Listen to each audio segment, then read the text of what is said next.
بسم اللہ الرحمن الرحیم۔ شروع کرتا ہوں اس رب ذوالجلال کے نام سے جو دلوں کے راز خوب جانتا ہے۔ ناظرین، انسان ایک زندگی گزارتا ہے، زندگی میں نشیب و فراز آتے رہتے ہیں، اور اللہ تبارک و تعالی نے قرآن مجید میں بھی فرمایا تلک الایام نداولها بین الناس، ہم دنوں کو لوگوں کے درمیان تبدیل کرتے رہتے ہیں۔ کبھی دن اچھے آ جاتے ہیں، کبھی انسان کی جو زندگی ہے وہ خوشحال بن جاتی ہے، اور کبھی غمی کے دن بھی آ جاتے ہیں، لیکن کوئی بھی ایسا مسئلہ نہیں ہے، کوئی بھی ایسی پریشانی نہیں ہے جس کا حل شریعت محمدی صلی اللہ علیہ وآلہ وسلم سے نہ ملتا ہو۔ ناظرین، جیسا کہ آج کل معاشرے میں یہ بات بہت ہی مشہور و معروف ہے، ہر بندہ بہت پریشان ہے، یہ جادو والا مسئلہ کہ ہر کسی مجھے جادو ہو گیا ہے، مجھے اس طرح کا کوئی وسوسے ہیں۔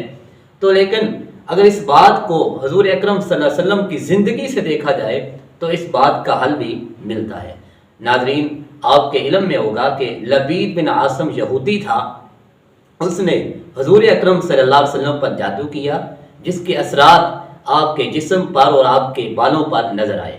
تو اللہ تبارک و تعالی نے جبریل امین کو قرآن دے کر بھیجا، دو صورتیں نازل ہوئی جن کو معوذتان کہا جاتا ہے، دم والی صورتیں، سورۃ فلق اور سورۃ ناس۔ حضور اکرم صلی اللہ علیہ وسلم کو ان دونوں صورتوں کے پڑھنے کی تاکید کی گئی۔ آپ صلی اللہ علیہ وسلم نے جو دونوں صورتیں پڑھی اور جادو کے جو اثرات تھے وہ آہستہ آہستہ ختم ہوتے گئے۔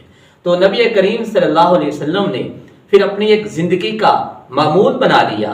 آپ ہر نماز کے بعد سورۃ فلق اور سورۃ ناس کی تلاوت کیا کرتے تھے، خصوصاً صبح و شام، یعنی فجر کی نماز کے بعد اور شام کی نماز کے بعد آپ سورۃ فلق اور سورۃ ناس کی تین مرتبہ تلاوت کیا کرتے تھے۔ اور یہ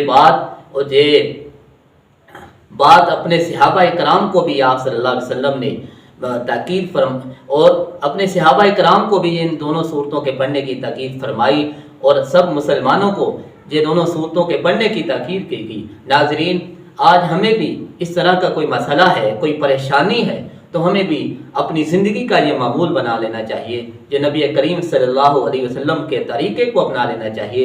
ہر مشکل جو ہے، ہر پریشانی ہے جو وہ ٹل جائے گی، ہر مشکل آسان ہو جائے گی۔ اللہ تعالیٰ میرا اور آپ کا حامی ناصر۔